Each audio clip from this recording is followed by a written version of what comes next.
Fala galera, estamos ao vivo para o episódio de número 42 do Made in Brasil.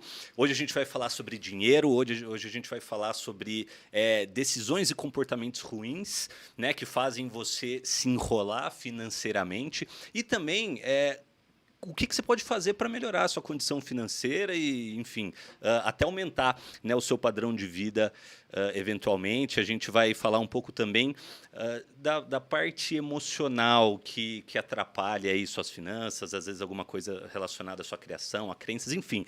O bate-papo de hoje vai ser super legal, tenho certeza que vai agregar demais para vocês. Meu nome é Dom Barros, eu estou aqui com a minha parceira de vida e de podcast, Carol Viudes. Fala galera, tudo bem? Vivemos um recorde histórico de endividamento, então o assunto de hoje é extremamente importante. Precisamos aprender a lidar melhor com o dinheiro.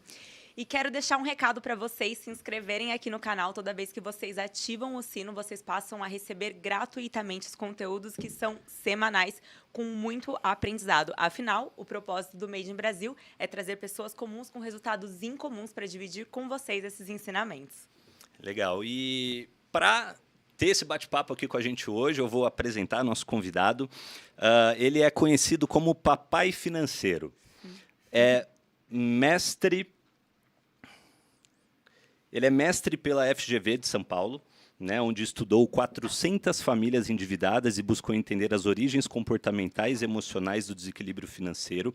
Ele atua como head de Educação Financeira na XP, é educador financeiro na Rico e colunista nos portais Infomoney e Investing.com e na revista Vida Simples. Ele também ele palestrou no TEDx, né, por 2 vezes, já impactou mais de 10 mil alunos em grandes projetos educacionais. De 2014 a 2019, ele liderou a mobilização de recursos e relações governamentais na Associação de Educação Financeira. Enfim, currículo aqui é longo, né? Ele já palestrou na Rússia, ele já palestrou na China, ele já palestrou na África do Sul. Enfim, eu vou deixar ele contar um pouco mais aqui da história dele. Com vocês, Thiago Godoy. Aê, bem-vindo! Prazerzão estar aqui, gente. Obrigada. Carol, Dom, muito bacana estar no podcast de um casal. Eu adoro falar de finanças para casais, sabia? Isso é muito bom, que a gente pode fazer tá uma terapia aqui. essa prosperidade juntos, Vai né? ser bom esse bate-papo aqui Vai. sobre finanças. Total. Sabe quem é casado prospera mais na média, né? Olha que legal. Mas, ao mesmo tempo, é a maior causa de divórcio, problema financeiro. Quando ouvi um falar. tá em desalinhamento com o Desalinhado, outro. exatamente. Falta de comunicação. A gente fez um pacto de crescer junto, então a gente vem se alinhando, mas tem muita coisa ainda para aprender, né? Excelente. Inclusive, o podcast está sendo muito legal, porque a gente busca trazer esse tema, né? Finanças, estudo do dinheiro, comportamento, e aí a gente vai evoluindo. Que legal, Praticando parabéns. que aprende. É isso aí. Legal, obrigado.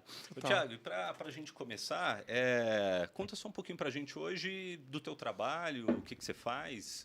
Legal. Assim, engraçado isso, né? Olhando para trás e de hoje, a gente olha para as coisas que aconteceram na nossa vida, a perspectiva é interessante, né? Porque quando a gente está num lugar, a gente não imagina que a gente estaria nele há 10 anos. Eu falo de planejamento, finanças, mas eu também falo que você pode planejar tudo, mas a vida é dinâmica.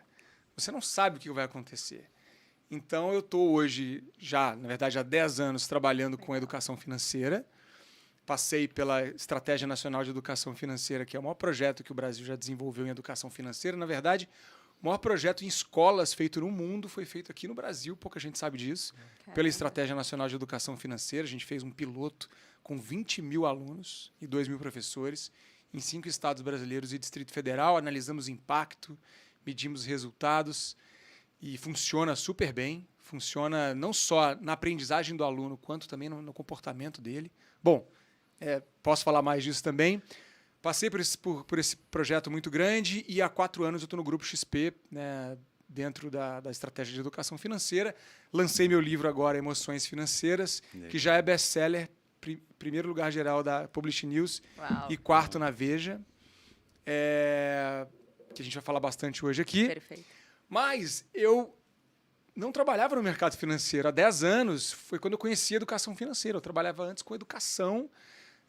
Me formei em administração, mas sempre na gestão de grandes projetos educacionais. Trabalhei com inclusão digital, trabalhei na Bolívia com diabéticos, né, com com educação em diabetes, algumas experiências aí por aí pelo mundo e pelo Brasil também. E fico muito feliz porque eu achei um tema que eu vi que impacta as pessoas de forma prática, objetiva e que pode mudar a vida de qualquer pessoa.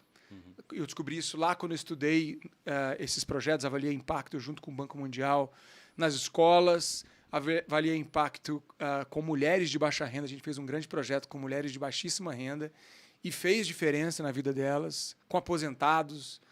É um bocado de coisa, mas é muito bacana. Eu falo muito hoje em dia nas minhas palestras também. Quando você encontra uma coisa que realmente você entende que é uma missão, eu acho que é aí que a prosperidade vem. Vocês falam isso, né, desse assunto? Total. Acho que eu falo de dinheiro todo dia, mas o dinheiro é uma coisa que você não tem que ficar buscando ele. Ele vem quando você entende o que está por trás dele, o que é mais importante do que ele, né? Então, para conseguir dinheiro na vida, a gente tem que buscar impacto, missão, propósito. Não importa o que você faça. Pode ser uma manicure. Se você entende que você está levando bem-estar para seus clientes, você está gerando prosperidade, você está ressignificando, colocando seu trabalho acima do dinheiro, acima da sua hora ali, pintando a unha da pessoa. Você está levando bem-estar. Legal. A gente tem uma mentalidade, o Dom fala muito sobre isso, mas a gente ontem mesmo estava conversando, né, do quanto é fascinante empreender, porque diretamente a gente impacta muitas vidas e indiretamente, que são os terceiros, os contratados, são muitas pessoas também que você vai ajudando a gerar renda. E é a nossa mentalidade, quanto mais pessoas a gente ajuda a gerar renda, mais renda vem pra gente. Exato. E é para lá que a gente vai, contando o número de pessoas, né? Legal. É isso aí. E você tem bastante trabalho pela frente, né? Essa parte de educação financeira e finanças pessoais.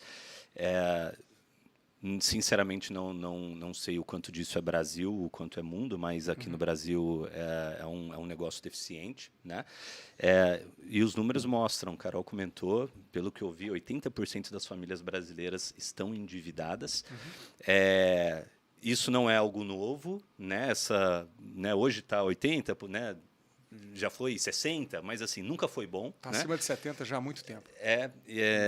E as pessoas estão seguindo um padrão, né? Elas seguem fazendo ali as mesmas coisas, com as mesmas atitudes, com os mesmos hábitos, né? O que você acha que trouxe a gente, né, para onde a gente está hoje? Quanto disso tem a ver com cultura? Quanto disso tem a ver até com um pouco de pandemia também, que está surgindo aí alguns efeitos, enfim. Legal. A gente vive um movimento que ele é um pouco de resistência, né? A gente tem que viver esse movimento de resistência de alguma maneira para conseguir alcançar o que a gente quer na nossa vida. Eu faço muito paralelo com a dieta, com o bem-estar físico, bem-estar financeiro, bem-estar mental, bem-estar físico, eles estão muito conectados. Se você for acessar tudo que você vê, como é que vai ser o seu dia de alimentação? Você vai comer no fast food, você vai comer pizza, você vai comer hambúrguer, você vai comer coisas que vão fazer mal para o seu corpo. Não é que você não pode comer elas, você pode comer no fast food, você pode comer uma pizza no fim de semana, mas se você só comer isso, você vai ter problema de saúde. Você vai engordar, você vai ficar com problemas físicos e emocionais. A mesma coisa com o dinheiro. A gente vive hoje, né, e vocês trabalham com marketing, vocês sabem disso, o marketing nunca esteve tão inteligente e tão agressivo. Muito. Comparado a poucos anos atrás, né?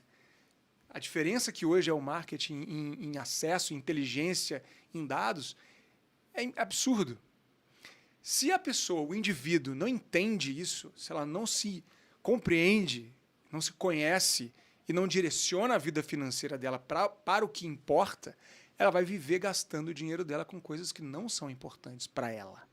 Então não é para você não usar o seu dinheiro, é para você usar o seu dinheiro com inteligência, para você conseguir o que você quer hoje, mas olhando para o amanhã também. Né? E como é que isso funciona? Tem um estudo muito interessante, publicado pelo professor Gerald Zaltman, da Universidade de Harvard, e ele mostra que as nossas decisões de compra são até 95% emocionais. Emocionais. A gente compra com a emoção. A gente não compra com a razão. Se o marketing entende disso, se a inteligência de dados entende disso e sabe levar para você ofertas, a culpa não é de quem oferece para você. A culpa é sua que não está sabendo decidir para você o que é importante. Porque acesso, concorda comigo? Tem o tempo inteiro. Você vai passar na frente da lanchonete, você vai passar na frente da pizzaria. Você que vai escolher comer durante a semana salada e só deixar a pizza para o fim de semana. Então está no indivíduo o poder de transformação, autoconhecimento, entendimento do que é prioridade, ter clareza do que é prioridade para tomar decisão com o dinheiro de forma inteligente. Mas começa na inteligência emocional, começa no entendimento das suas emoções financeiras. Senão, o que acontece com 80% das pessoas é esse ciclo ganha-gasta, ganha-gasta, ganha-gasta. E, claro, não podemos ser hipócritas. Quem tem uma renda muito baixa vai ter problema, claro, para viver. Mas se a pessoa tem uma renda um pouco mais alta, que ela consegue se manter, ela está gastando dinheiro dela de forma errada porque ela não consegue lidar com o que ela tem hoje. E você acha que o primeiro problema, assim, é uma falta de clareza? Eu sinto que as pessoas, elas às vezes nem identificam aonde elas estão gastando o dinheiro. E aí começa, né, tem muitos que se enrolam até com cartão de crédito, então recebe às vezes até um bom salário, mas aí o salário entra para já pagar o cartão, aí consome o cartão de novo e vai embora. Então, às vezes, eu costumo dizer isso até na empresa, que o problema de tudo, às vezes, está um passo antes do problema. Opa. E aí eu olho e não sei se as pessoas têm exatamente clareza do que elas estão fazendo e do primeiro passo que elas deveriam. Para tudo, não tá legal, o que eu devo fazer para melhorar minha condição financeira? Legal. Eu faço muito analogia com o armário, porque todo mundo tem um armário de roupa em casa, né? Todo mundo. Quando você está com o armário bagunçado, suas roupas estão ali penduradas para um lado, mas estão desorganizadas por cor, casaco misturado com roupa de verão, tem coisa ali que nem está pendurada, está no meio da gaveta para trás. O que acontece quando você vai arrumar o armário? Você vai tirando as coisas dali e você vê que tem roupa sua que você nem usou ainda, que está com a etiqueta. Que você deixou lá, às vezes você comprou uma outra coisa, você nem lembrava que você tinha uma parecida que estava lá para trás, que você não está enxergando. Então, no dinheiro, a gente tem que enxergar o dinheiro. A gente tem que ter clareza como é que ele está saindo, como é que ele entra e como é que ele sai. E não precisa de uma planilha complexa, não precisa de fazer um curso de Excel para você saber mexer com o seu dinheiro. Eu trabalho aqui metodologias muito simples, que vão desde a visão do dinheiro mesmo, de você realmente organizar e ver como é que está saindo o seu dinheiro. Esse é um primeiro passo importante. Mas se você não fizer também o passo anterior a esse, porque tem um anterior a esse ainda, que é entender o seu padrão de uso do dinheiro. Quando você faz esse raio-x, você começa a ver para onde estão indo as coisas. Por que você se endividou? Por que você está usando o cheque rotativo do cartão de crédito? De onde está vindo isso? Né? O problema não é que você não sabe fazer conta de matemática, porque a gente está falando de adição e subtração aqui. Né? O máximo que você vai saber calcular é o cheque especial, quantos de juros que você está pagando ali, e é altíssimo. Mas a conta você sabe fazer, o seu problema não está na conta. Não é porque você não tem uma planilha que você não sabe seu dinheiro, como é que está indo o seu dinheiro. É porque você não resolveu alguma coisa que está aqui em você. As pessoas se endividam por conta do ego delas. Uau. Se ela tem o dinheiro para pagar a comida, ela não está se endividando por fome, infelizmente muita gente está nessa, né? Mas se ela tem dinheiro para pagar as contas dela e está se endividando, é porque ela quer ser uma pessoa que ela não é ainda. Eu tinha notado aqui, inclusive, para te fazer essa pergunta, e eu escutei uma frase muito interessante em relação a isso. Ela diz que a maioria das pessoas gastam o que não tem para comprar o que não precisam, para parecer algo que não são, para um monte de pessoa que não está nem aí para elas. É a história do ego grande, bolso vazio, né? Boa. A gente não sabe de onde vêm essas coisas. Muitas vezes, posso dizer 100% das vezes que eu vi, e não foram poucas, é muito complicado você enxergar. Alguém tem que enxergar por você. Exemplo. Aqui tem várias histórias nesse livro. Eu sempre cito uma que, e já citei outras, mas eu sempre trago uma que é para mim muito forte. Um casal de médicos, jovem como vocês, mas já num período de bastante prosperidade financeira. A renda deles, resumindo a história aqui, casal de médicos, 36 anos, eles estavam com uma renda de 100 mil reais por mês, aproximadamente, os dois juntos. O que é mais do que o suficiente para viver muito bem, dá para poupar bastante ainda e se aposentar cedo ainda, se quiser. Né? Eles estavam endividados, deviam IPTU da casa deles, do apartamento, e nem sabiam quanto que estavam devendo de IPTU. O marido tinha pego 2 empréstimos, também não sabia como é que estava a situação desses empréstimos. A esposa nem sabia que eram 2 empréstimos, achou que fosse um só. Só que ela entrou em contato comigo, desesperada pelo Instagram, escreveu uma história desse tamanho, e aí eu falei, poxa, eu vou ter que ajudar, né, e trazer essa história para as pessoas verem. Bom, foram algumas mentorias. Ela sempre sabendo que estava errada, mas queria melhorar, aberta à mudança, mas entendendo a vulnerabilidade dela. Ele fazia uma pose de que nada estava acontecendo, estava tudo certo. Controle, aquela coisa, né? O homem, provedor, aquela criação machista. E ele, sem se abrir, sem se mostrar vulnerável. A gente começou a ver várias coisas ali que eles estavam fazendo errado com dinheiro recorrente. Gastava muito dinheiro com churrasco para os amigos, para a família no fim de semana. Lavanderia. O cara gastava R$3.500 de lavanderia. Cara, nem sabia que era possível gastar dinheiro com lavanderia assim. Uau. Camisas importadas e tal. Gastavam R$5.000 de dízimo por mês. Aí eu falei assim, gente, não tem nada contra Deus, não. Deus é bom demais. Mas é melhor você ficar devendo Deus um pouquinho do que ficar devendo a Prefeitura de São Paulo, que eles vão pagar juros. IPTU é ruim você ficar devendo. Brincando, né? Mas eles não abriam mão dessas crenças. Bom, qual que foi o problema que a gente encontrou ali? E ela me ligou lá para o final da mentoria, sei lá em qual vez. Ela me ligou chorando porque ela tinha descoberto, de fato, a origem do negócio. Que ela já suspeitava, mas ela não enxergava com clareza. Ela não enxergava dele. Imagina ele enxergar ele. Ela falou assim, qual que é o problema aqui? Que ele não quer admitir o problema, mas é o seguinte. O pai dele nunca aceitou ele. O pai dele sempre tratou o irmão dele melhor e sempre valorizou mais o irmão dele.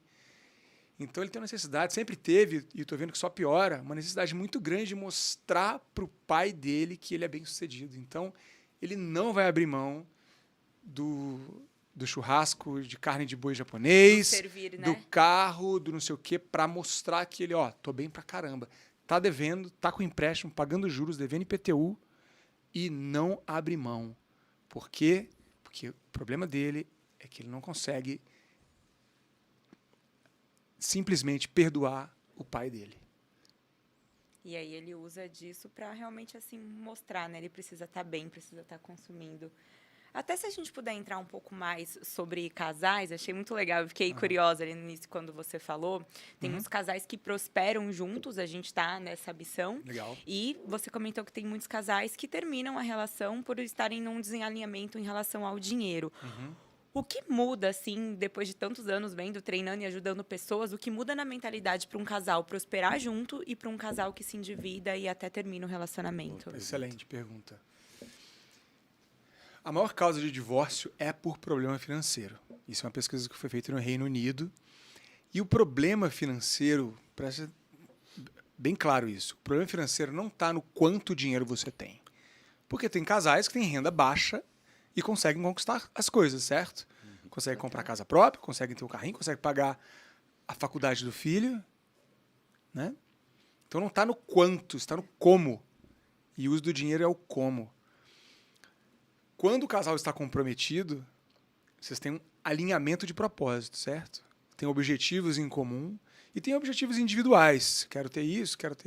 Só que está claro um para o outro. O maior problema dos casais que não avançam financeiramente é que não há clareza entre os objetivos dos dois, não tem conversa.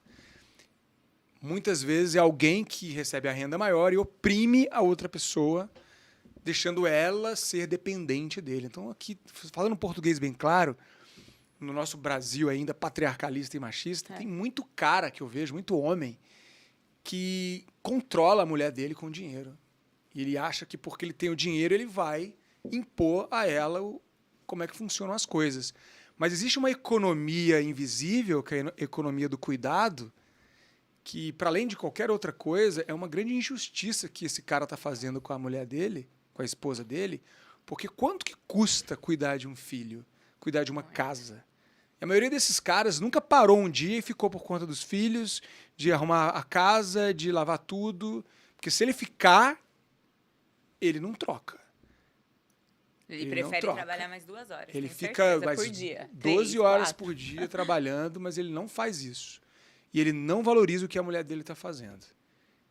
Então, a economia invisível, a economia do cuidado, adiciona aí 10% do PIB do Brasil. E a gente não valoriza isso como sociedade e reflete nisso. Então, muita gente que usa o dinheiro para oprimir, muitas mulheres, infelizmente, muitas mulheres que me procuram, que estão numa situação de um relacionamento tóxico, sendo completamente infelizes e abusadas moralmente dos seus maridos, porque não conseguem sair daquela situação, porque depende dos filhos, né? Tem filhos e o marido impõe aquela situação. Mas dá para sair, tá? E isso é um trabalho que eu faço também, inclusive voluntário. Dá para sair dessa situação com alguma orientação. Eu aprendi isso lá atrás, quando a gente fez um projeto com mulheres de baixa renda, com o Ministério da Cidadania na época. E foi uma parceria, então a gente foi pelo Brasil inteiro desenvolvendo metodologias para entender o que mudaria, né? O que pode mudar a situação de uma mulher dessa, de baixa renda, que está vivendo uma situação de abuso e muitas vezes violência doméstica, né? Muitas vezes o cara abusa e inclusive, agride a sua mulher. Então, a gente está falando de um problema aqui de saúde pública, um problema de saúde emocional, saúde mental, e que, infelizmente, ainda é um machismo estrutural que a gente vive no Brasil. Com Total. certeza. Com certeza. Você falando assim, eu me lembro de vários relatos. Até quando eu era mais nova, eu cresci escutando isso de mães de amigas que eram traídas, que passavam por situações difíceis, mas, não, eu tô aguentando para criar os filhos, tô aguentando para criar os filhos. Então, infelizmente, ainda existe muito disso mesmo, né? Sim, muito, muito. E é crença, tá? Porque a mulher ainda não foi estimulada a falar sobre dinheiro, a ser dona do seu dinheiro. Hoje já mudou bastante, inclusive várias amigas que são educadoras financeiras, que têm trabalhos maravilhosos, focados em mulheres, inclusive. Mas as mulheres não foram estimuladas, nem pelos pais, nem pelas mães, nem no contexto da família, a lidarem com o seu próprio dinheiro. E muitas, quando se separam, eu vejo, muita gente vem falar comigo também, que se separaram, já estão na casa dos 50 anos muitas vezes, e pela primeira vez estão cuidando do seu dinheiro. Tem renda, sempre tiveram renda, só que quem cuidava do dinheiro delas era o marido. Era o marido, aí eu passo a assumir. E você falou ali, até desse projeto, né, com pessoas de baixa renda. Então, uma pessoa tem uma baixa renda, o que ela pode fazer para ter uma prosperidade financeira, claro, né, dentro dos padrões de vida dela? A gente não está falando de viver um mundo de luxo, mas regras básicas, assim, de cuidado com o dinheiro ou de planejamento. Perfeito. Primeira regra básica é viver dentro da sua renda atual. Realmente é o básico, não gaste mais do que você ganha. A outra coisa é tente fazer uma reserva para imprevistos, que a gente fala quando a gente fala reserva de emergência, eu falo reserva da paz, porque você ter uma grana separada para um imprevisto te dá uma paz de espírito que não tem preço. E quem já viveu isso sabe do que eu estou falando. Na pandemia, infelizmente, muita gente perdeu o emprego, perdeu renda e ficou sem dinheiro para comer, né? Porque não tinha uma reserva. Às vezes tinha até uma condição de fazer reserva e não tinha. Então, a primeira coisa é você abaixar, né, e tentar realmente viver com o que você tem de renda. Separar uma parte do que você ganha para imprevistos. E, mais importante até do que isso tudo, é buscar investir em você mesmo. Legal. Aumentar o seu potencial de ganho. O valor da sua hora, a qualidade do seu trabalho, o seu currículo, faça cursos, invista em você mesmo. O melhor investimento para quem está ainda com uma renda baixa é buscar aumentar a sua renda, se educar, investir em você, ler. Muitas vezes você pode fazer de graça, hoje tem a internet, com conteúdos maravilhosos como esse aqui de vocês, que a pessoa pode buscar uma renda extra, né? Buscar uma forma hoje na internet também dá para você fazer muita coisa para ter uma renda extra. E às vezes essa renda extra, por exemplo, pode ir para fazer a reserva. Porque se você vivia com um valor X e você está fazendo uma renda extra, você pode continuar vivendo com esse valor e pegar essa renda para investir em você e para imprevistos. Então, essas 3 coisas são um bom caminho para começar. E mais cômodo também, né? Porque a gente se acostuma muito fácil a um padrão de vida mais alto, né? Muito rápido. Mas você dá um passo para trás, né? E eu já passei por isso, é um sacrifício muito maior, né? Mexe muito mais com o emocional, com o ego, com a autoestima. Então, às vezes, esse caminho de realmente usar o tempo livre para gerar uma renda extra é um excelente caminho. Agora, tem uma infinidade de coisas erradas que a gente pode fazer, né? Para se enfiar em dívidas e se enrolar com o dinheiro. Agora, eu estava pensando se existem assim as piores decisões que uma pessoa pode tomar para a vida financeira dela. E até já veio 2 na minha cabeça, mas eu queria saber o que você acha. Eu enxergo que, às vezes, para uma pessoa que está começando a vida, né, profissional, comprar um carro muito cedo, e às vezes isso aí significa um financiamento, e um imóvel muito cedo. Né? Que eu já vi conhecido meu se comprometendo ali com 20 anos, sabe, aquilo ali minando as finanças dele. O que você enxerga? Você acha que é por aí ou tem coisa pior ainda? Tem, pior que isso é torrar tudo em festa, né? Que tem um monte. Tem Total. como piorar, acredite. E assim, tudo é fase, né, gente? E o que funciona para uma pessoa não funciona para outra, a fase de vida dela é uma. Eu tento não julgar as pessoas, porque todo mundo vai fazer alguma besteira com o dinheiro em algum momento. O que importa é quando você desperta e entende que você pode viver uma vida muito melhor com um pouco de preparo. Não é muito, não é tanto preparo assim.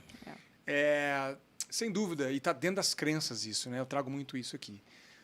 O cara está começando a trabalhar, está no início da vida, às vezes ganha né, é efetivado, era estagiário, é efetivado. Não, agora eu estou ganhando 3 vezes mais. O que ele faz? Vai comprar um carro. E eu entendo que o cara novo, ele quer ter um carro, quer ter uma liberdade, quer se deslocar, né, quer poder levar a namorada para passear, quer ter uma namorada, né? E às vezes ter um carro ajuda a ter uma namorada, sim, né? A gente vive por desejos, por vontades. Nós somos movidos pelo desejo, pela vontade. E, às vezes, em algum momento da nossa vida, só que a gente vai acordar para a vontade de prosperar para o longo prazo. Porque essa prosperidade de comprar um carro é uma prosperidade de curto prazo, né? Pode ser que te atrapalhe. Então, sim, comprar um carro, fazer um financiamento. Fazer um financiamento é uma dívida. É uma dívida. Você está endividado. Só que a gente tem a cultura do endividamento aqui no Brasil. De achar que tá tudo bem, né? De comprar um carro e parcelar em 60 meses. São 5 anos pagando o carro. Você tem que pagar ele todos os meses. Tem a cultura de você parcelar um imóvel em 360 meses. São 30 anos. Ah, mas como é que eu vou ter minha casa própria? Tem várias formas de você ter uma casa própria. Agora, saiba que parcelar um imóvel em 30 anos, você vai estar pagando 60% a 70% do valor que você está fazendo em juros, cara. O imóvel não é seu, as pessoas não entendem isso. Quando você parcela o imóvel em 30 anos, ele só vai ser seu no 29º ano e 12º mês, ou seja, no 30º, na última parcela do imóvel. Até você quitar esse imóvel, o imóvel é do banco. Porque o que o banco fez? Ele comprou o imóvel, pegou o dinheiro e emprestou para você. Né? Se dá algum problema, quem vai ter o imóvel? É o banco. Você está pagando, quando você paga uma parcela, R$3.000 sua parcela do seu imóvel. Você está pagando 1.000 para quitar a casa, o imóvel, e 2.000 de juros para o banco. É assim que funciona. O cara fala, mas quando eu compro o imóvel é meu, pelo menos estou adquirindo um bem que é meu. Tá, mas você está alugando também, você está alugando o dinheiro. E aqui não vou fazer uma conta rasa. Muita gente fica falando isso na internet, não quero ser raso aqui, porque tem várias formas de você fazer essa conta, desde a taxa de juros que você pegou, até a sua condição, até o que você quer para a tua vida. Então, eu vou demonizar o financiamento e nem vou falar que é bom nem que é ruim. O que é bom é você se entender primeiro para você tomar uma decisão como essa. Porque se comprometer por 30 anos, cara, é bem complicado. O que eu vejo bastante é muita gente que está desesperada emocionalmente porque entrou no financiamento e não sabe como vai pagar. Então, uma decisão de cada vez, faça conta, forme uma reserva no começo da sua vida, os primeiros anos da sua vida profissional. Forme uma reserva. Se você não ainda formou, busque formá-la nos próximos meses, nos próximos anos, que seja. Legal. E aí começa a pensar em outras decisões. Que Ser isso- bem-sucedido não é ter uma casa e um carro. Ser bem-sucedido é você estar em paz com o teu dinheiro. Poder estar equilibrado emocionalmente. Se matar de trabalhar, ter uma vida cara e mostrar na rede social que você está bem e chegar em casa meia-noite, não ver seus filhos, não ter tempo de lazer, não estar bem emocionalmente, tem que aguentar um chefe tóxico. Isso não é qualidade de vida. Só para ter dinheiro? Então a riqueza ela é muito mais do que a tua conta bancária. A liberdade de tempo é, em primeiro lugar, você poder conseguir comprar tempo, né? Ter mais tempo para você e poder fazer o que você quer com as pessoas que você quer, ir nos lugares que você quer. Eu acho que é muito relacionado a isso, né? Então, para cada um tem uma quantidade que é certa do que é ser rico ou se sentir como, mas é em busca disso. E tem uma coisa também que eu vejo muitas pessoas me falando, assim, que eu vou começar a investir, eu vou começar a mexer com o meu dinheiro quando eu ganhar mais. Isso eu escuto do estagiário até o diretor. Eles falam isso. Porque a gente nunca está satisfeito com o que a gente tem. Essa é uma característica do ser humano também. A gente não ia ter feito um foguete para ir na Lua se a gente estivesse tranquilo Com lá. a terra, né? Não, tá tranquilo aqui. A gente não tinha nem saído para navegar por aí. Então nós somos um ser vivo inquieto. Isso é bom por um lado, mas como tudo na vida tem um lado ruim. E esse lado ruim é você achar que só quando você vai ter mais dinheiro que você vai estar mais feliz, que você vai ter as coisas que você sempre quis e nunca chega a esse lugar. Então, uma dica que eu dou para as pessoas é aprenda a viver com o dinheiro que você tem hoje. E aprender a viver é gastar menos do que você ganha, separar uma parte e investir em coisas simples, renda fixa. A gente não tem nenhuma ciência de foguete aqui, eu falo também no meu livro. É muito fácil, é mais fácil que pedir uma pizza no iFood. Se você sabe pedir uma pizza no iFood, você sabe investir. Eu mostro isso daqui. Então, aprenda a viver com o que você tem. Queira ter mais, tenha ambição. Claro, ambição é diferente de ganância, né? Tenha ambição, queira crescer, porque nada faz mais sucesso para o seu cérebro do que a sensação de progresso. Isso também é um estudo bem interessante. Sensação de progresso. O nosso cérebro ele vive com essa vontade de progredir. E sabe uma coisa que é uma frase comum de se dizer, né? Que dinheiro chama dinheiro. Mas eu senti isso em alguns momentos da minha vida. Em momentos que realmente, assim, estava gastando, às vezes até sem ver, ou até por ego, por aparência, por N motivos, emoções. Porque você merecia. Porque eu merecia. Sim, Porque eu tô tinha cansado, trabalhado eu mereço, muito. trabalhei demais. Mas brincadeiras à parte.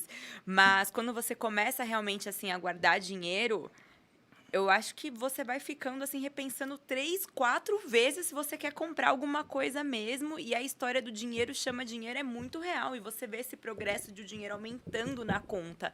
E aí você se pergunta, eu preciso mesmo disso? Não, não preciso. Vou pôr pra cá, vou guardar dinheiro. Mas eu acho que você precisa sair de um bolo assim que você tá, reconhecer, começar a guardar a primeira grana para conseguir fazer esse dinheiro te ajudar a juntar mais, esse progresso pro lado direito, né? Total. A melhor coisa de ter dinheiro é você não se preocupar com o dinheiro. Legal. Eu conheço muita gente que tem dinheiro, muito dinheiro, e se preocupa muito com o dinheiro. E essa pessoa, às vezes, está mais atormentada do que a que não tem. Tem amigo meu também que é igual passarinho. Acorda de manhã, o que tem para comer? Comeu. Amanhã não sei o que vai acontecer. Não tem... E tá feliz, e tá tranquilo. Esse que é o ponto. Incrível, Agora, né? Eu queria ter eu essa também habilidade. queria. Eu nem sei se eu queria, não, mas assim... É incrível, mas cada pessoa é de um jeito. Nós somos aí 7 bilhões de pessoas e tem 7 bilhões de almas, cada uma de uma forma. Então não há uma receita de bolo. Mas o que eu vejo muito é gente que tem dinheiro e que vive preocupada com o dinheiro. Esse cara também está com um problema, às vezes mais problemático do que o que tem menos. Agora, quando você tem dinheiro, tem uma folga, tem um plano minimamente para o seu futuro e esse dinheiro está sendo direcionado para esses objetivos, então eu separo uma parte, eu tenho minhas metas, eu quero alcançar tal coisa, estou fazendo meu dever de casa e tem dias que você vai procrastinar o dever de casa, tudo bem. Tem anos que você toma uma nota mais baixa do que outro ano. Né? Tem disciplinas que você toma recuperação, às vezes, na escola. Não quer dizer que você vai ser mal sucedido na vida. Pelo contrário. Mas você tem que ter um planinho, pelo menos ali direcionado, para você ter clareza. Porque a pessoa também que vive de salário em salário, que é uma grande parte das pessoas, e que poderia estar separando uma parte pequena, pelo menos, ela está ali vivendo hoje, gastando agora e com um desespero muito grande, porque se acontecer qualquer coisa, ela não sabe o que ela vai fazer amanhã. E vai acontecer, né? Tava até, acho que eu li isso naquele do Taleb. Nassim Taleb. Nassim Taleb.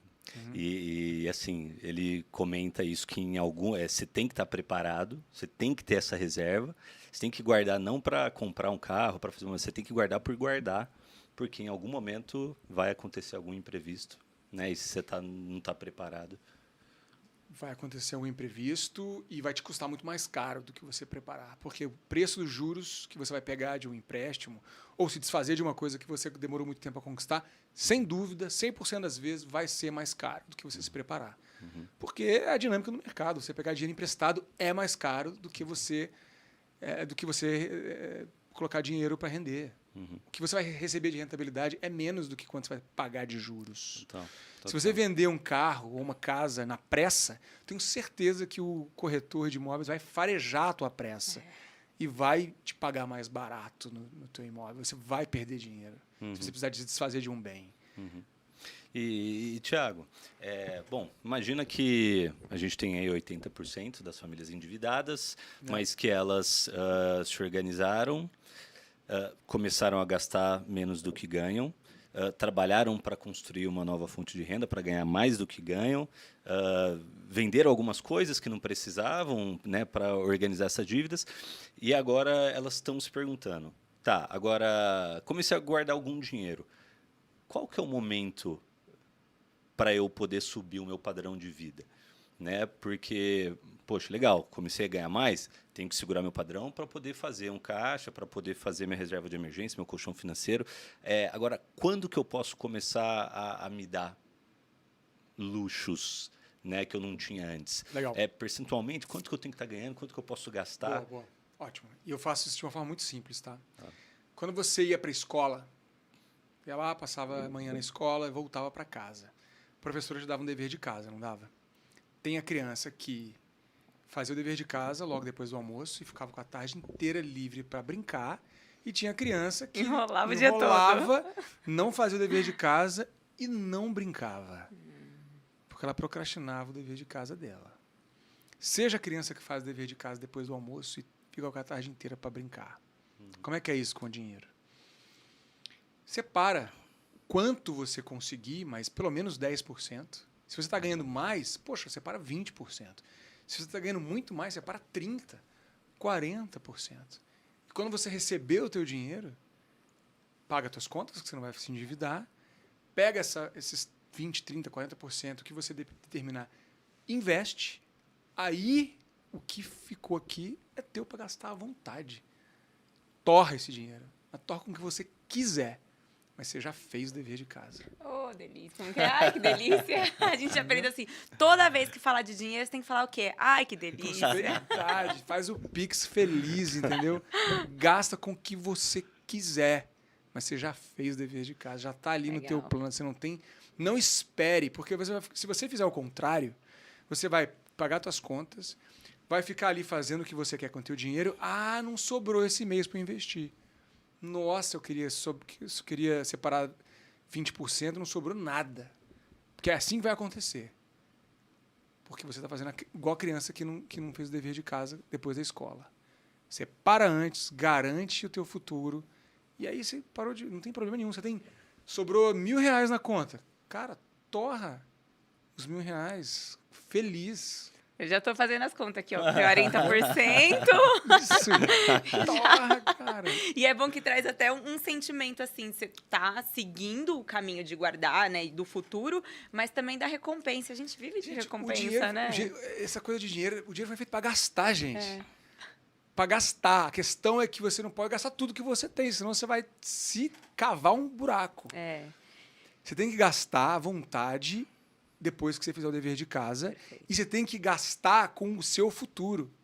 Como é que você gasta com o seu futuro? Separando uma parte e jogando para frente. Só isso que você faz. Tá lá, você está gastando, só que você está gastando lá em 2028, entendeu? Legal. Você se imagina gastando. Pô, aquelas férias que eu quero no resort, não sei o quê, maravilhoso, all inclusive. Quanto custa? X. Beleza, já começa a pagar, já começa a gastar ela agora, em vez de gastar ela daqui a 5 anos, daqui a 3 anos. E dizem que a gente sente igual, né? Você Sente. vai imaginando, vai pensando, você sente isso, né? Sente, total. Você mentaliza e realmente você vive essa experiência e te dá um conforto cognitivo até. O nosso cérebro ele é uma máquina de repetição de hábitos. Ele é uma máquina de repetição de hábitos. E são hábitos que são adquiridos durante o tempo. Começaram na infância e a gente vai repetindo a vida inteira, se a gente não olhar e remanejar, sabe? É igual a higiene a gente faz. Tem que fazer a higiene financeira. Você escova o dente? Total, todo dia. Todo dia? Quantas vezes? 3 vezes. Pronto. Se você escovar o dente hoje de manhã e só escovar na semana que vem, como é que vai ficar? Vai ficar estranho. Né? Muita gente às vezes separa um dinheiro e fala, nossa, e aí, agora vou no mercado financeiro, quanto que vai me render isso? Cara, esquece. Você vai conservar teu dinheiro da inflação. Você vai colocar um pouquinho de juros em cima do poder de compra do seu dinheiro. Vai ter um juro real ali de 4, 5, 6%. Se eu for um mega investidor, 10% de juro real. Que é o juro real é o quê? É o dinheiro acima da inflação. É o poder de compra do seu dinheiro aumentar. Porque você ter R$1 milhão hoje é diferente do que ter R$1 milhão daqui a 20 anos. Verdade. Provavelmente daqui a 20 anos, R$1 milhão você vai comprar nem metade do que você compra hoje. É, do jeito que tá indo. Com a inflação, né? Ainda mais desse jeito que tá indo. Então, o ponto é, o mercado financeiro, o investimento não é para multiplicar o teu dinheiro. É para você conservar e aumentar um pouquinho. O que está na sua vida financeira é essa higiene de olhar para o teu dinheiro, conversar em casal, ajustar. É um ajustezinho, sabe? Escovar o dente não demora muito tempo. Né? Mas se você não fizer, vai custar muito mais caro você ir no dentista. Total. Muito mais caro no dentista, vai doer. Às vezes vai ter que arrancar um dente, fazer um implante dentário, vai te causar às vezes um problema de gengiva. Pra Eu falo sempre, dente, né? porque às vezes dente, né? Se você cuida, é tão bom, né? Agora, é tão ruim no dentista ter um problema dentário. E cuidado, se você cuida, você conserva. Dinheiro é exatamente a mesma coisa. Legal. Demais. E uma coisa legal que você falou em relação à paz que vem quando você consegue ter ali uma reserva, né? Ter algo guardado e não ficar vivendo de salário em salário. Eu imagino... E você assistiu um dos seus vídeos ali no YouTube, né? Lá no TED, e você fala sobre ansiedade financeira. Ansiedade financeira é resultado da falta de controle das finanças, ou você falou que tem gente que tem muito dinheiro, mas ainda assim vive com essa ansiedade. Talvez ela seja atenuada quando a pessoa está com dificuldade financeira. Você pode comentar um pouco mais sobre isso? Sim. A gente fez uma pesquisa e identificou que 77% da população, quase 8 em cada 10 pessoas, tem sintomas de ansiedade financeira. Essa pesquisa foi feita no Reino Unido há alguns anos e o número é parecido. Então, está no indivíduo essa questão. E é complexo falar de uma forma direta, mas eu vou trazer alguns elementos que são importantes. Na psicologia do dinheiro, a gente estuda crenças limitantes financeiras. Tem 4 grupos de crenças limitantes: aversão a dinheiro, adoração a dinheiro, status do dinheiro e vigilância do dinheiro. Todos eles são grupos de crenças que podem ser prejudiciais para a tua vida financeira se você não consegue entender, dominar aquilo ali. Tem gente com dinheiro com ansiedade financeira? Muito. Porque colocou o padrão de vida lá em cima e qualquer erro de percurso vai ter que mudar. Então tem uma vida cara. E vai depender do trabalho dela, do dinheiro dela, manter essa vida cara. Subiu muito, o degrau está lá em cima, mas a queda é alta também. Tem gente que tem uma renda baixa e está conseguindo se controlar muito bem. Ansiedade é uma epidemia. Nós vivemos uma epidemia de ansiedade, mais do que a gente tinha há 5 anos e muito mais do que a gente vivia há 50 anos. Eu queria fazer respostas curtas para a gente sintetizar, mas eu quero que vocês entendam comigo uma coisa aqui. Aliás, fica super à vontade, porque uma coisa que a gente gosta é trazer mais profundidade nas respostas. Vou me aprofundar então nisso daqui. Superficial tem em todo Entendi. canto, Vamos lá. né? Ansiedade é um problema maior, certo? Ansiedade financeira é uma parte da ansiedade. E é bem grande essa parte, porque o dinheiro ele é um meio de troca que as pessoas precisam, todos precisam do dinheiro. Nós vivemos uma epidemia de ansiedade, o Brasil é o país mais ansioso do mundo, e nós vivemos um altíssimo nível de endividamento, a ansiedade financeira bate na porta de todo mundo. Tem pessoas endividadas com baixa renda, a maioria, infelizmente, porque é a realidade do Brasil, mas tem muita gente de alta renda, média e alta renda, que está endividada. Eu vi isso no meu mestrado, que eu estudei 400 famílias. Muita gente de alta renda endividada. Com problema, não conta em casa, vira uma questão sistêmica, uma bola de neve. Estou ansioso, fico com vergonha de contar, não falo para minha família, só piora a minha situação financeira, porque eu não conto nem que eu tenho dívida. As pessoas não contam que estão endividadas, ou contam meia boca, né? Fala, estou com uma dívida ali 10 vezes maior. Como o caso do médico lá que eu falei para vocês. Onde eu estou vendo que está acontecendo muito, tá? A gente tem muita escolha hoje em dia. E a gente pensou que ter mais escolha ia ser sempre muito bom. E não necessariamente é. Tem um livro que eu gosto muito, recentemente lançado pelo psicólogo americano Barry Schwartz, que chama O Paradoxo da Escolha. Ele mostra que nós temos, hoje, centenas de vezes mais o número de escolhas que a gente tinha há 5, 10 anos. Você vai no supermercado, você tem, nos Estados Unidos que ele fez isso, né? Você tem 50 marcas de leite, você tem 100 marcas de geleia, você tem muita coisa para escolher. O que acontece com a gente? Nós não somos feitos para escolher. Nossa cabeça, nosso cérebro não foi programado para escolher. A gente não escolhia nada até pouco tempo atrás. Era o que tinha, certo? Hoje a gente escolhe um monte de coisa. Não temos banda larga mental, não temos cérebro para decidir. O que acontece? A gente escolhe. Só que qual que é o efeito colateral disso? A gente tem muito mais não opções do que opções. A gente escolheu uma coisa e deixou de escolher 49. E o que a gente interpreta, o que o nosso cérebro, a nossa psicologia trabalha? Caramba, deixei 49 opções para trás.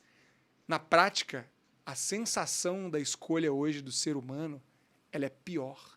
A gente acha que escolheu pior. A gente acha que está tomando piores decisões. Porque antes você tinha duas coisas, ou essa ou essa. Então, se você escolheu uma, você deixou outra para trás. Agora você tem muitas opções para lidar. Isso gera estresse, isso gera autossabotagem, isso gera até queda no coeficiente de inteligência. Uau. Vou explicar também com outro estudo de um livro chamado Escassez, do Mulantine, do Shafir, de Oxford.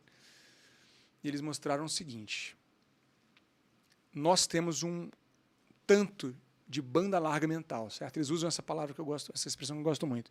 Nós temos um limite de banda larga mental, que é a capacidade de download que o nosso cérebro faz. Então a gente precisa lidar com essa quantidade de energia todos os dias. O cérebro é uma máquina de gastar energia. Ele gasta 20, 25% da energia do corpo e pesa 2% do corpo só. Então, muito do que você come, a caloria vai para o cérebro gastar energia. Isso gera estresse, gastar energia. Quando você está em escassez de recurso, você toma decisões diferentes do que quando você não está em escassez de recurso. Eles fizeram uma pesquisa com agricultores na Índia. Mesmo agricultor, antes da colheita e depois da colheita. Fizeram um teste de QI com esse cara, com centenas de agricultores. Quando fizeram o teste de QI e o agricultor estava no pré-colheita, ele estava pobre, porque ele já tinha usado o dinheiro dele todo. Quando fizeram o teste de QI pós-colheita, ele estava rico, porque ele tinha acabado de receber o dinheiro da colheita. Resultado, antes da colheita, ele tinha até 10 pontos a menos de QI do que depois da colheita. Então, o coeficiente de inteligência, que a gente acha que é uma coisa estática, a pessoa tem baixo, médio ou alto QI, ela é variável, depende da situação que a pessoa está. Então, se você não tem uma reserva financeira, se você não tem uma grana para poder cobrir uma emergência, se você não tem um mínimo ali resolvido da sua vida financeira, você está tomando piores decisões financeiras e você está sendo menos inteligente, comprovadamente com o QI mais baixo. Sua capacidade de resolver problema é pior. Isso só afunda a tua vida, porque você vai ter menos dinheiro, ter mais problema, consequentemente ter menos dinheiro e ter mais problema ainda. Então, a gente está falando aqui para gestores de empresas, a gente está falando aqui para pessoas que também estão em cargos de liderança. Se o seu colaborador, se o seu funcionário tiver com problema financeiro, isso vai impactar o resultado da tua empresa. E até uma analogia na própria empresa, porque igual a gente fala assim, poxa, o mês que a empresa está vendendo, a gente continua tendo inúmeros problemas. Mas a gente consegue solucionar os problemas de uma maneira muito mais leve. Agora, quando você tem problema e a empresa ainda não está vendendo, é um ciclo de ansiedade e é exatamente isso. Você fala, meu Deus, eu não estou conseguindo resolver. Fica mais difícil, fica mais pesado. E essa ansiedade vem junto também. Eu sinto isso também, né? Acho que eu te falei isso esses Falou dias. esses dias, você falou assim, eu gosto quando tá vendendo. Eu falei, Assim, bom, né? tô feliz, tô triste. Tô feliz, tô tipo assim, vendeu muito, vendeu pouco. Vendeu muito, vendeu pouco, né? Não, mas Parece que você oscila de acordo com a performance da empresa. Não, mas é louco pensar assim dessa tomada de decisões e realmente o nosso nível de inteligência.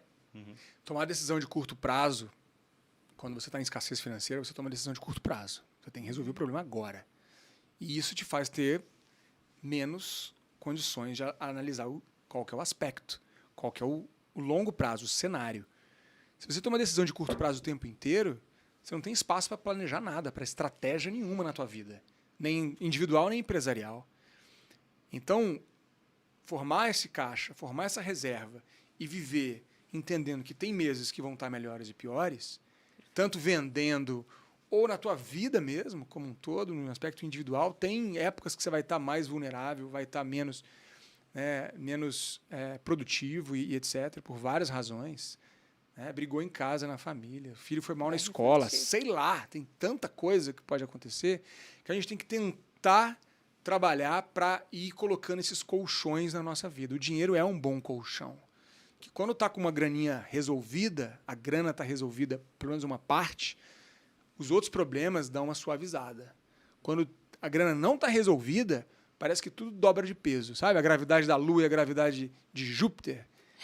É isso. Junto, vem numa bola só, tá né? com um colchãozinho, a queda é na Lua. Você vai qual o astronauta na Lua. Se o problema financeiro tá ali dentro, qualquer coisa que acontece você afunda na Terra. A gravidade multiplica. Então, todo mundo consegue ir resolvendo essa questão financeira. Eu trago aqui um guia mesmo, é um livro de 225 páginas e onde eu coloco uma metodologia de 3 semanas. A pessoa pode fazer em menos ou mais tempo, mas 3 semanas é o período que ela consegue passar por 3 etapas. Primeiro, autoconhecimento, raio-x financeiro, entendimento de crenças, entendimento de comportamento. Eu trago muita economia comportamental, muita ciência aqui, tem mais de 100 referências acadêmicas aqui. E de forma simples, para a pessoa entender comportamento, crenças e como que está o uso do dinheiro dela, para depois do autoconhecimento ela ir para uma etapa de autorresponsabilidade. Ninguém vai fazer a tua vida financeira melhorar se você não pegar isso para você, né? Se você não pegar isso como algo que você vai resolver, você nunca vai resolver, ninguém vai resolver. Pode mudar o governo, pode mudar as empresas, você pode ir para outra empresa, você pode ganhar mais, você pode ter um chefe mais gente boa. O teu problema não é o teu chefe, o teu problema não é o governo, o teu problema não é que você ganha mal. O problema é que você não está conseguindo lidar com o presente. Você está descontando as tuas emoções, está descontando as tuas frustrações, está colocando o teu ego na tua frente, você está deixando o dinheiro te dominar e está vivendo um ciclo de decisões erradas por conta disso. Entendeu como funciona aqui? Começou a entender, né? Porque é um processo que vai longo. Eu falo que o livro são os seus primeiros 21 dias de transformação financeira. Depois é o resto da sua vida inteira. Tem que continuar fazendo. Entender o autoconhecimento, entender a autorresponsabilidade, aí você consegue começar a dominar o mais importante quando a gente fala de dinheiro, que é o autocontrole. Legal. Porque na prática a planilha é linda. O cara faz a planilha, nossa, minha vida está muito boa, agora vai estar maravilhosa. Sai Aqui, pulando, ó. né? Nossa, chega tirando onda, né? Chega na festa de família tirando onda, agora eu vou ficar rico. A planilha é linda, minha gente. É linda, mas ela é só uma planilha. Quem faz essa planilha acontecer é você, e você vai fazer não é amanhã. Não é no mês que vem que você vai poupar. Não é no mês que vem que você vai comer salada. É hoje. Todos os dias, né? É amanhã também. Então, o autocontrole é a habilidade mais importante para você colocar o plano em ordem. E o autocontrole, não existe autocontrole futuro. Só existe autocontrole presente. Não existe autocontrole futuro. E se você teve autocontrole ontem, não quer dizer nada que você vai ter hoje. Não quer dizer nada que você vai ter amanhã. É todo dia, é um exercício. Mental, né? A gente pratica, né? É. E a boa notícia, quanto mais autocontrole você vai entendendo que você vai ter, mais confiança você vai ter para exercer isso. Na prática, com o dinheiro, eu vejo isso acontecendo. A pessoa fala, não, isso não é para mim, educação financeira é muito difícil. Nossa, isso não tem nada a ver comigo. Acha que é sobre conta, sobre matemática. Aí passa por curso, mentoria e tal, ela começa e vê que ela consegue formar uma reserva de emergência. Uma reserva da paz, que eu falo, né? E aí ela, caramba, eu consegui. Ela não ganhou o dinheiro ali. Isso não foi só o dinheiro que ela conseguiu acumular. Qual que é o capital mais importante nessa transação? A autoconfiança que ela conseguiu adquirir, que isso não tem preço. Para ela fazer o mais depois. Que aí é planejar os sonhos, começar a colocar o dinheiro, né, em ordem. E aí entender que ela pode multiplicar isso, cara. Ela pode fazer isso uma bola de neve que vai para um patamar que ela nem imaginava antes. Incrível. Na prática, você tem alguma dica do que pode ser aplicado? Porque, assim, é a teoria de fato, né? É sempre muito mais bonita, né? Sim, sim. Aliás, quem que não sabe que você tem que gastar menos do que você ganha? É, claro. A gente sabe que não pode comer pizza todo dia. Tem que fazer uma corridinha, pelo menos, aí, para dar uma emagrecida. Pois é. Agora, assim... Não pode fumar, aonde que não pode beber... Só pode beber no fim de semana, vai lá um vinhozinho, beleza. Exato. Né? Assim, tá aí a informação, sabe. né? Mesmo que você não queira, tá aí. Agora... Tá, como que eu saio da teoria para a prática? Como que eu começo? De repente eu lido com todas as minhas inseguranças, meus problemas emocionais, minha necessidade de me provar para o mundo, tal, para os meus pais, para o meu pai, e corto esses gastos. Assim, e reduzo meu estilo de vida. Tem alguma dica prática para isso? Tem um monte. Aqui, ó, vamos lá. Vamos começar. Vou trazer aqui porque é tangível, né? Perfeito. Isso é legal porque eu fiz num livro metodologias que eu já trabalhei em vários cursos. Uhum. E que já passaram, assim, milhares de pessoas nos cursos que eu fiz na XP e até antes, quando eu estava na Estratégia Nacional, nas escolas, com adulto e tal. Então, é um consolidado aqui. Eu traduzi coisas que até já são aplicadas em nível internacional. A OCDE tem um trabalho muito bacana com educação financeira. E eu bebi lá na fonte da OCDE com metodologias que, né, são recomendações, inclusive, de implementação de política pública. Né? O pessoal, por exemplo, na Rússia, eu tive lá no congresso da OCDE, conheci todo mundo. Eles estão fazendo um projeto gigante também na Rússia, na África do Sul, países, né, similares, vamos dizer assim, ao Brasil, que estão desenvolvendo educação financeira. E aí eu fui traduzindo aqui para ser algo do indivíduo. O que eu trago aqui? Tem várias atividades, tá? Tem umas atividades bem pequenininhas para você começar a entender, mas eu vou citar algumas aqui que são as mais importantes. Aqui eu tenho o primeiro teste de autoconhecimento que tem aqui, que é o mais importante, chama Teste dos Avatares Financeiros. Eu tinha que ter marcado já, né? Teste dos Avatares Financeiros. Isso aqui é um teste de psicologia do dinheiro. E eu recomendo que vocês façam depois em casal. Então, esse livro aqui é um presente para vocês. Obrigada. Legal. A gente adora, a gente lê toda manhã. Que legal, juntos? Juntos? Que bacana. Faz parte da rotina. Que legal. Era dele, na verdade, essa rotina, e eu sempre tive dificuldade em ler. E aí ele começou, 10 páginas por dia. Eu fui 10 páginas por Você dia. lê em voz alta? Cada um Cada um o seu, assim, a gente tem o horário da leitura, mas mesmos cada um livros? pega. Às vezes sim, Tá. ou ele lê, me fala um pouco, eu leio, ou ao contrário, né? Troca um pouco. Troca um pouco. Aí no Que card, legal, no gente. card a gente discute um pouco do que aprendeu. É. No hora cardio, do né? cardio. Na hora que a gente vai fazer Ah, aeróbica. vocês fazem também cardio. Gente, ô, Isabela. Agora eu tô Ele falando aqui com olhando você. pra câmera, né? Tá, você tá vendo aqui o casal, né? Olha isso, cardio juntos, tá? E leitura juntos. Tô brincando aqui, porque eu sou maluco da atividade física. A Isabela faz também, mas eu fico botando pressão nela pra ela fazer mais. Viu? Então, Isabela, tá tudo bem. E a- Ele e a- também faz isso comigo, tá? Às vezes eu não quero ir. E a leitura, bacana, gostei das coisas da leitura de manhã juntos, hein? É. Vou implementar lá em casa. É muito bom, porque é um ritual com o café e a hora da leitura. Hoje é 20 páginas já por dia. A gente tem um terceiro elemento lá em casa que às vezes não deixa a gente. A Né? gente vai ter já. Vocês vão ver quando chegar, vocês vão ver. É bom demais, mas às vezes não dá pra ler, mas tudo bem. A gente lê a historinha de bem. criança com ela também. Isso. Mas a Angelina, que eu tô falando aqui, que é minha filha de 1 ano e 10 meses. Ai, demais. Que é uma lindeza. Mas que às vezes ela chora de manhã e que a atenção não dá pra ler. Tudo Não bem. tem que fazer. É. Tem A que gente dá um aproveitar jeito. enquanto pode, A né? gente adapta. Mas, ó, isso aqui é muito bacana, esse teste, que chama Teste dos Avatares Financeiros, porque ele é lúdico, tá? Ele é Legal. bem legal, assim, bem divertido, e ele tem ciência por trás. Ótimo. Então, ele não é uma coisa que eu tirei do nada. Eu peguei aqui e tá bonitinho a referência aqui, eu sou bem certinho com isso, né? Até muita coisa que veio do meu mestrado, então dá para quem quiser olhar na fonte também vai encontrar.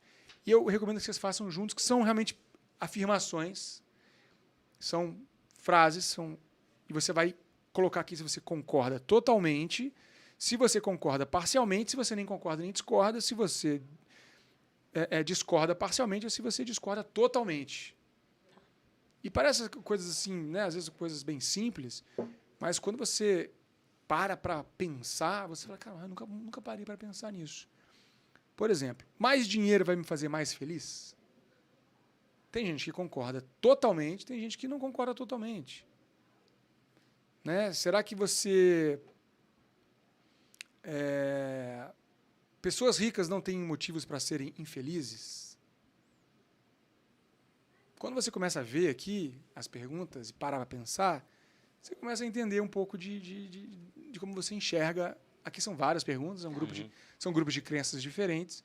Qual que é legal? Vocês fazerem juntos e debaterem até. Porque vai encontrar coisas muito similares, meio óbvias entre vocês, mas vão ter coisas que vocês vão ficar quase lá e coisas que vocês vão discordar. Legal. E isso é muito saudável, porque aqui depois, quando você faz o teste, você vai fazer um cálculozinho simples, vai somar os pontos e você vai encontrar o seu avatar financeiro.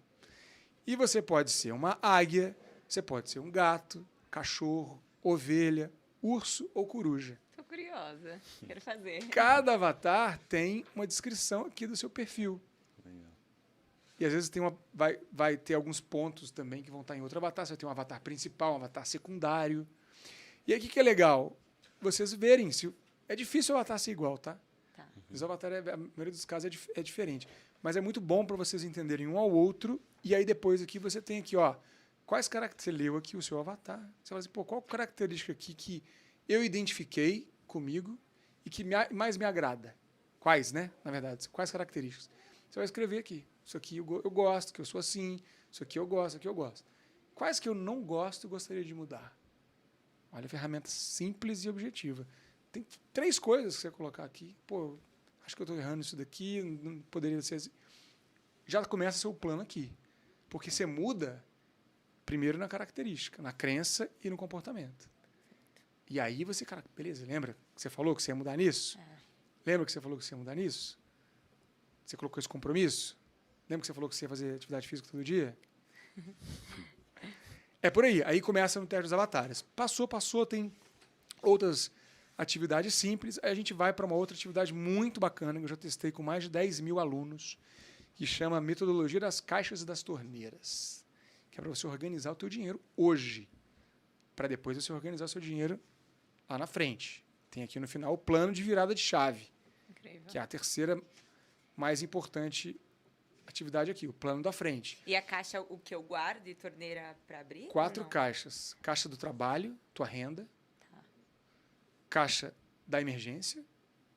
Caixa dos sonhos, curto, médio e longo prazo. e caixa do futuro, lá na frente. Só que o que é importante também? As torneiras. Você dividir o seu dinheiro entre necessidade vital, importante, desejo importante e supérfluo. Dividir a tua cabeça financeira com ordens de importância, para você começar a entender aonde tem espaço para você higienizar, faxinar. Tem aqui depois uma atividade complementar que chama faxina financeira. Aqui, ó, para você fazer 7 passos da faxina financeira. Legal. Faxina, gente, é bom demais, né? É. Para começar, tá com preguiça, às vezes, mas não é muito bom a tua casa limpinha, tá limpa, né? Imagina. Então a faxina financeira é um pouco isso. Traz esses objetivos para você começar a olhar e ter clareza. E aí é muito legal. Você escreve aqui a nota de lápis, se você quiser. Você pode pegar o plano aqui, fazer um papel, numa folha de ofício, prega na porta da geladeira para você ver o que está acontecendo com o teu dinheiro. E se compromete. Se você faz isso daqui em 3 semanas e se compromete por um ano, eu garanto. 1 ano de compromisso para você implementar o que você colocou aqui só. Eu duvido que você não vai estar já em outro patamar. Mais porque próspero. é o que eu vejo as pessoas. Nunca ninguém evoluiu. Gente, nunca ninguém. Ó, a Central de Atendimento ao Consumidor do Papai Financeiro nunca recebeu alguém falando assim: olha, minha vida piorou depois que comecei a me dedicar a esse assunto. Então melhora. Às vezes não precisa ser o certinho que vai fazer tudo, não precisa. Mas olha para isso. Né? E se você não quiser ter o livro também, tem muito conteúdo nas redes sociais que falam disso daqui.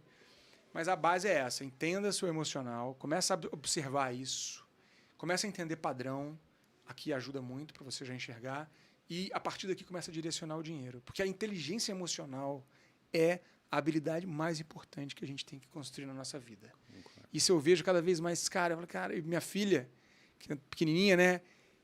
E eu tô aprendendo também, né? Porque eu era um ignorante emocional até pouco tempo atrás, agora eu tô no caminho de aprender, mas vou aprender a vida inteira.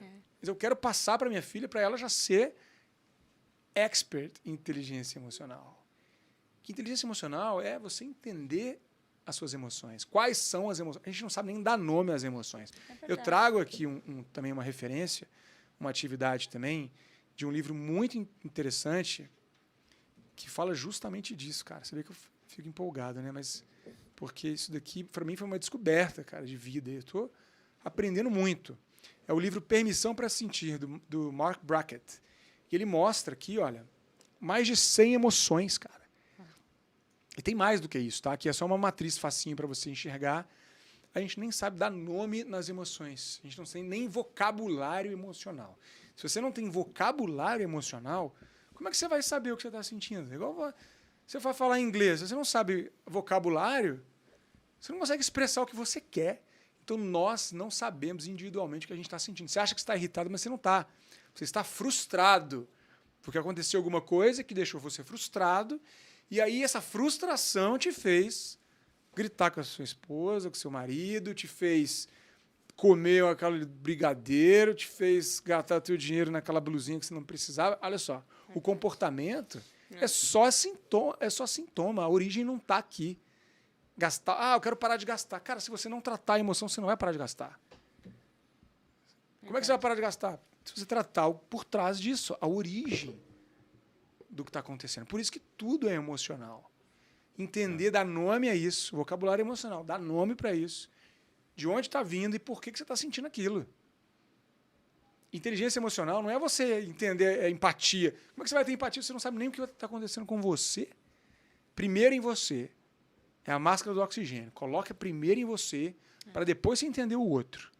Se entende, se conhece, aí você começa a ajudar as pessoas, começa a entender como é que você vai lidar com o que os outros estão sentindo também. Então, essa alfabetização emocional, para mim, assim, é a minha jornada aí junto com as finanças, né? E você fez um amuleto, né, das emoções com o dinheiro. Cara, eu olhei desde a hora que você chegou aqui, é chamativo, é bonito. Que bom que você levantou isso no momento certo. Esse amuleto, eu gosto muito de símbolos. Tá. Eu gosto muito de estudar arquétipos, de estudar simbologia por trás das coisas, porque a gente repete padrões simbólicos. Até se puder explicar o que é amuleto, porque tem gente ouvindo Sim, no Spotify. claro. Claro. O amuleto é o seguinte, é uma chave, né? com uma cordinha. E essa chave, ela tem na ponta, na parte de cima, ela tem um coração. E na parte de baixo, ela tem um cifrão do dinheiro. E eu gosto muito do amuleto porque você pode energizar, intencionar isso daqui realmente quando você vai ler o livro e colocar os seus compromissos aqui, colocar a sua intenção, né? Igual a gente faz com uma intenção, não sei quem é católico aqui, né? Eu fui criado católico, ia na missa com a minha mãe, tem a hóstia, né? Que você tem, é um símbolo aquilo, é um amuleto de renovação. Então eu trago isso daqui como uma maneira de você pode usar como eu aqui, eu penduro no pescoço aqui, ó, meu amuletinho, meu amuleto, né, que eu energizei lá, é o mesmo amuleto, eu sempre estou com o meu amuleto. Você pode usar como o seu amuleto aqui pendurado, ou você pode usar como marca-texto do livro, se você quiser, ele serve para isso também, aqui, ó, marca-texto bonito, diferente, ó, ninguém tem um marca-texto como esse. Você pode colocar na porta da sua casa para trazer dinheiro. Bom também. O que importa é a sua intenção, não é verdade? Na vida, o que importa é a intenção. Você pode... Claro, a gente vai errar com boa intenção. Infelizmente, a gente vai errar muito com boa intenção. Mas se você tem má intenção, você já está errado.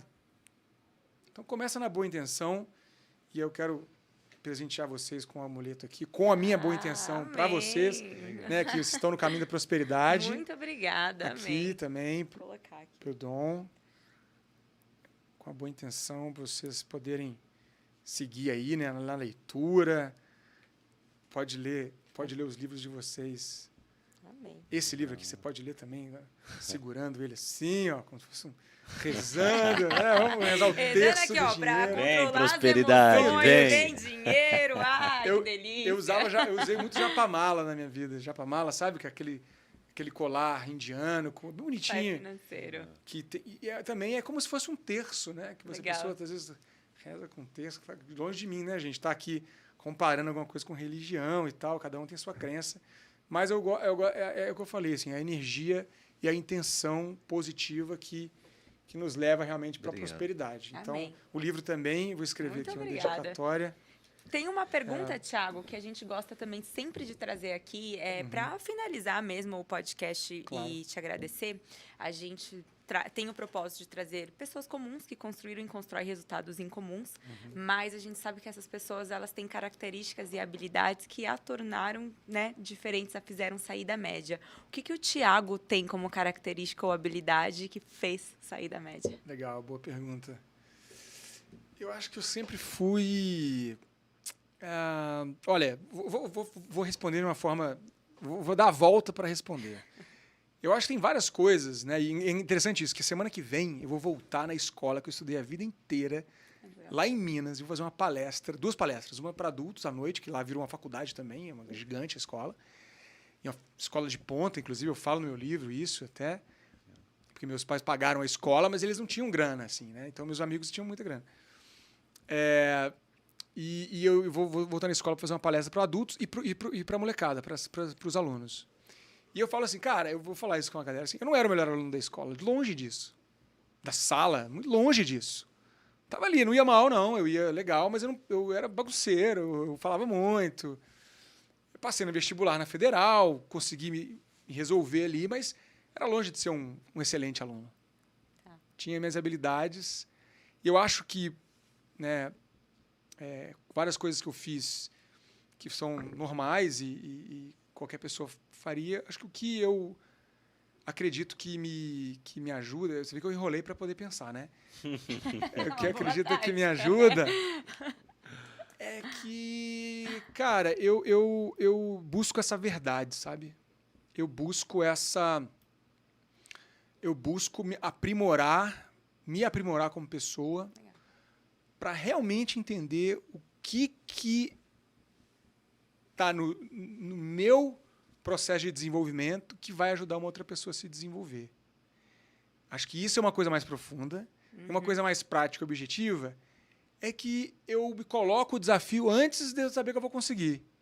Exemplo. Eu vi isso muito claro, eu já fazia isso há mais tempo, mas eu vi isso muito claro há, cara, uns 15 anos, talvez, quando eu estava lá no início da minha vida profissional.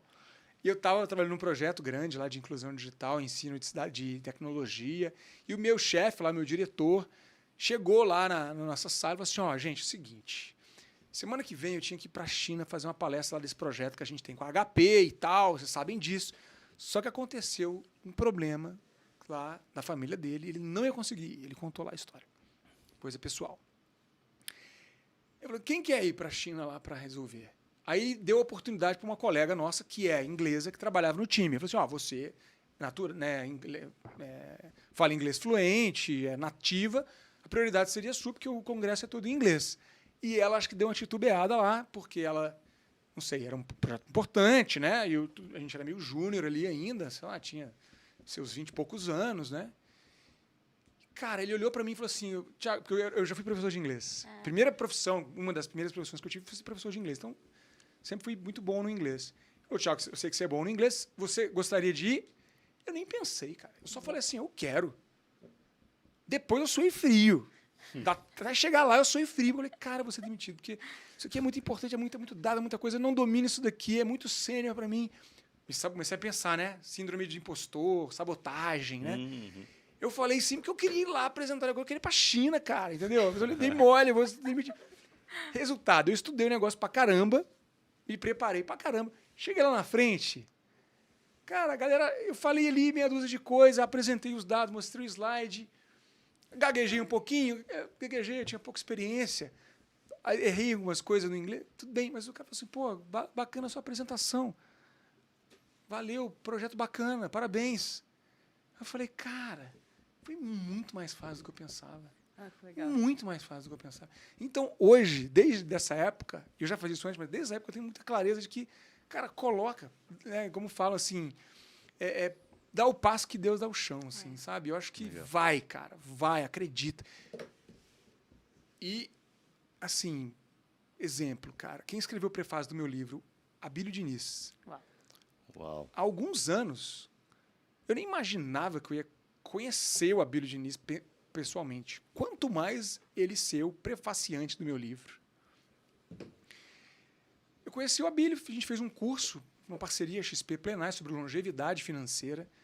Cara, eu já era fã do cara, né? Um baita empresário. Eu fiquei mais fã ainda, porque ele é um cara, família, os valores, sabe? Que a gente construiu um curso que exigiu a gente olhar para várias coisas da vida holística, de forma ampla.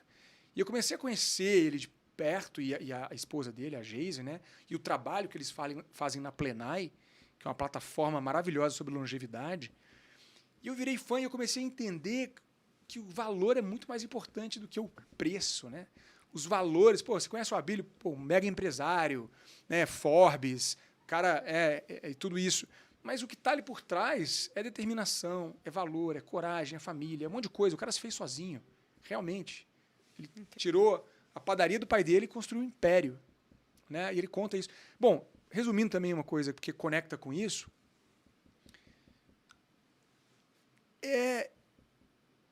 eu cheguei pro Abílio, porque assim, e até a Isabela, eu tenho a sorte ainda de ter uma esposa que também é assim, né? Que, cara, Legal. tipo, não, você já tem, né? E eu falei assim, Bela, quem que eu já tinha escrito 95% do livro, já estava naqueles finalmente, eu tinha que arrumar uma pessoa para escrever o prefácio. Né? Eu falei, Bela, eu estava pensando, um monte de gente. Juro que, assim, o Abílio, obviamente, tinha sido o primeiro nome que eu tinha pensado. Por quê? Porque tem muito do que eu construí naquele curso aqui. Né? Tem muito do que eu construí no curso aqui, que eu aprendi com ele, ele trouxe para mim, junto com o que eu já tinha estudado no mestrado. Então, foi uma conjunção de coisas. Primeiro nome que eu pensei, Abílio, mas assim, falei, cara, difícil, imagina, né? cara, imagina. Sabe quando você... Aí eu pensei em várias pessoas e fiz uma listinha e falei, Bela, ela não tinha visto a lista, cara. Não tinha visto a lista. Eu falei, Bela, quem que eu chamo para escrever meu prefácio? A menina não pensou 3 milésimos de segundo, ela falou assim, Abílio Diniz. Mas ela falou assim, tipo assim, como se ela falasse assim, chama... O Joãozinho. Chama eu, sabe? Chama aqui, velho. Chama Abílio Diniz. Abílio Diniz, óbvio. Ela falou assim, óbvio. Aí eu falei, mas como assim, Bela? Eu pensei no Abílio, é óbvio, mas, cara, Thiago, por que você quer chamar o Abílio? Aí eu contei a história toda. Cara, porque pra mim tipo, ele pra mim é a representação do que eu trago aqui, né? Em várias coisas, em vários momentos. Então conta isso pra ele. Duvido que ele não vai aceitar. Caraca, eu falei. Irado. Aí, claro, né? Eu escrevi uma carta convidando, fui, né, formal. Eu falei para o Abílio, assim, eu quero te convidar e tal, mandei mensagem para ele, alinhei lá com a pessoa que cuida dos compromissos dele e tal. E ele aceitou. Olha. Ele aceitou. Então, assim, contando uma história mais longa, mas que foi uma coisa recente que eu paro e falo, cara, realmente. E aí, depois que o Abílio aceitou, eu chamei um monte de gente que eu conheço para escrever aqui. Natália Arcuri, que é uma grande referência em finanças. Que legal. A Isabela, claro, minha esposa, que é uma grande referência também na área dela, que já estava, lógico, aqui, né? Mais fácil. Bom, chamei várias pessoas que são referências nas suas áreas para lerem meu livro, mandei para elas lá o manuscrito, não, o manuscrito não, que não foi escrito à mão, mas mandei o PDF lá da versão antes de publicar. E, bom, falando assim, coisas que às vezes eu não imaginava e até hoje eu faço e eu estou vendo que é isso, cara, acredita, sabe? Acredita e vai, não você já tem. Pede, aprenda a pedir ajuda. Aprenda a pedir ajuda para as pessoas. Se coloque na disposição para ajudar as pessoas também. Isso é networking. Verdade. Networking não é você ficar trocando cartão com a pessoa no evento, puxar o saco dela. Não. Se ofereça para ajudar. Inclusive, eu estou aqui, ó, no podcast, já oferecendo ajuda aqui. Total. Para porque se vocês precisarem de qualquer coisa relacionada a finanças, com a galera aí, vão fazer o que for, contem comigo. Obrigada. Porque essa é a minha área e eu vejo que as pessoas às vezes choram, mas é um choro de felicidade, porque ela enxerga que ela está errada e ela vê, cara, é a luz. Assim, a luz a gente só vai conseguir mudar se a gente enxergar o problema. Autoconhecimento não é legal, não é você sentar na montanha, lá vou meditar, vou flutuar aqui. Autoconhecimento. Não, meu. Autoconhecimento é porrada. Você vai, cara, e vocês estão em casal, você sabe muito bem, lá em casa a gente sabe. Quando alguém te fala uma coisa sobre você, que você no fundo sabe que é verdade, mas te incomoda pra caramba, isso daí você tá falando. Depois você volta e fala, cara, realmente. Então não é gostoso.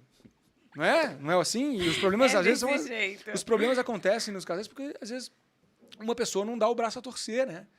E estar se relacionando com alguém é difícil, sim. Tem a parte maravilhosa.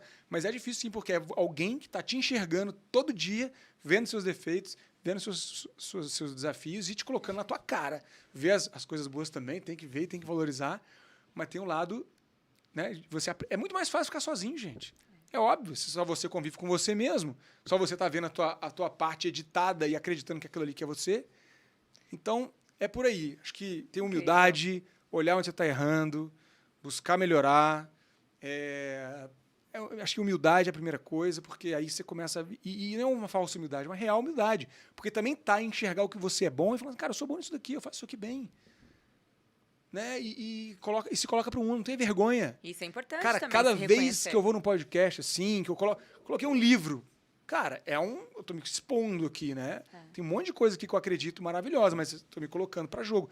Cada vez que eu vou num podcast, que eu falo uma coisa que eu não falei antes, eu falo, cara, tô aqui para aprender, entendeu? E eu falo um monte de coisa que eu tô lendo, mas às vezes a outra pessoa... Muita gente conecta com tudo, muita gente conecta com uma parte, porque tem uma frase que eu gosto muito, que é o seguinte, quando o ouvido está pronto, a mensagem chega.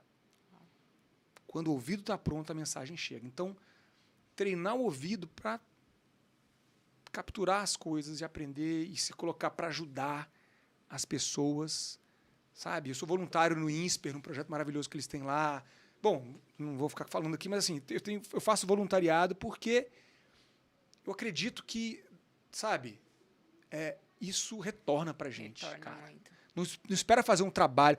Um dos primeiros empregos que eu tive na área educacional, depois de eu ter sido professor de inglês, foi num projeto que eu fui voluntário durante um tempo, numa ONG.